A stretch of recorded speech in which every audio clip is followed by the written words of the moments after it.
آپ سب کا بہت بہت شکریہ یہاں تشریف لانے کے لیے. جیسے کہ آپ جانتے ہیں کہ حج پالیسی جو ہے 2023 جو ہے وہ آ چکی ہے، اور اس حوالے سے میں نے آپ کو یہاں تکلیف دی. ابھی گائیڈ لائنس کا ہمیں انتظار ہے. موسٹ پرابلی جو ہمارے آفیسرز ہیں ان کے کہنے کے مطابق 1-2 دن میں جو ہیں گائیڈ لائنس بھی آ جائیں گی. کچھ چیزوں کا تو آپ کو معلوم ہی ہے جس کے لیے ہم منسٹری کو مبارکباد پیش کرتے ہیں، کیونکہ جس پرپس کے لیے لوگ جاتے ہیں حج پہ وہ تو ایک الگ ہی قسم کا عقیدہ رکھتا ہے. تو اس میں جو VIP کلچر تھا، یہ VIP کلچر ختم کیا آج کی گورنمنٹ نے. اس کے لیے میں اس سٹیپ کو اپریشیٹ کرتی ہوں.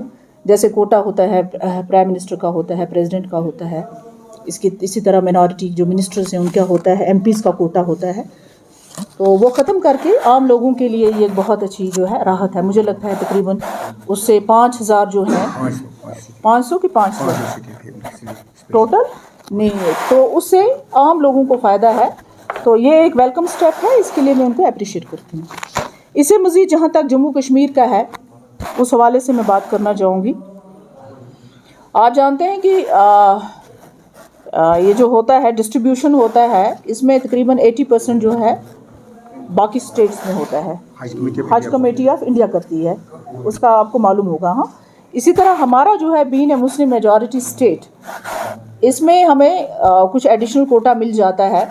اگر جنرلی دیکھا جائے تو تقریباً 6,000 تک جائے گا، پھر اگر اس کو ایڈ کیا جائے تو 2,000 تک جائے گا. لیکن ہمیں امید ہے کہ ہم 10,000 کی فگر کراس کریں گے انشاءاللہ اس سال.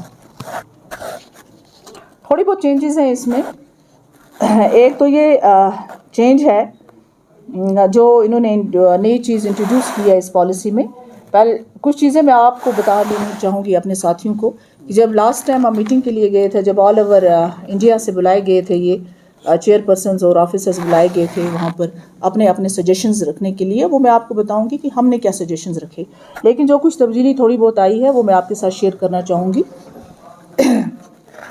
ایک تبدیلی تو یہ آئی ہے کہ جیسے فار ایگزامپل کسی لیڈی نے اگر حج نہ کیا ہو تو اور اس کے ہسبینڈ نے حج کمیٹی آف انڈیا کے تھرو حج کیا ہو. نارملی جو لوگ حج کمیٹی آف انڈیا کے تھرو حج کرتے ہیں ان کو دوبارہ حج کرنے کی اجازت تھرو دس پرائیویٹلی وہ کر سکتے ہیں، لیکن یہاں سے اس سلسلے سے نہیں کر سکتے.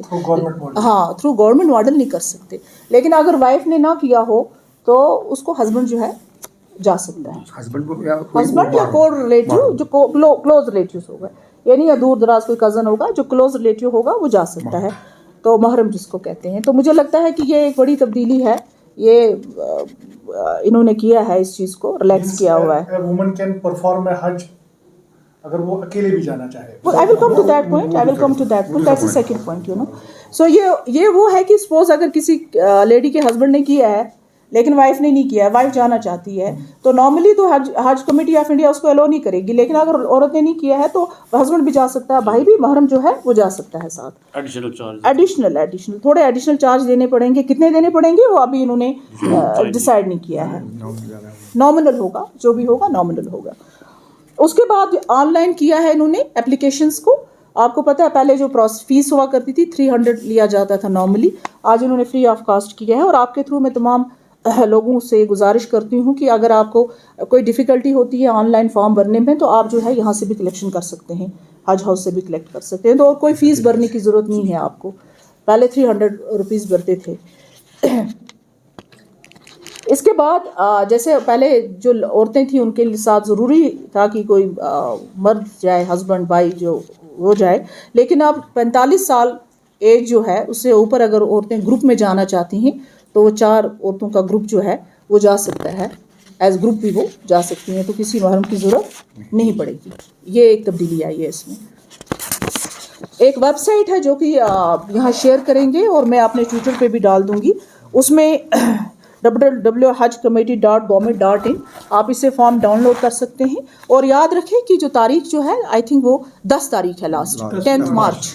تو اس لیے لوگوں کو جو ہے اس میں کرنا چاہیے. ساتھ میں اگر کسی کو پاسپورٹ میں کوئی پرابلم آ رہی ہے تو ہمارے آفیسرس یہاں ہیں، وہ ان کی ہیلپ کریں گے اس چیز کو ایکسپیڈائٹ کرنے کے لیے. اگر کسی کو کوئی ایشو آ رہا ہے پاسپورٹ کا، ایکسپائری ہو، کسی کا ایکسپائر ہو، کسی کا رکا ہوتا ہے،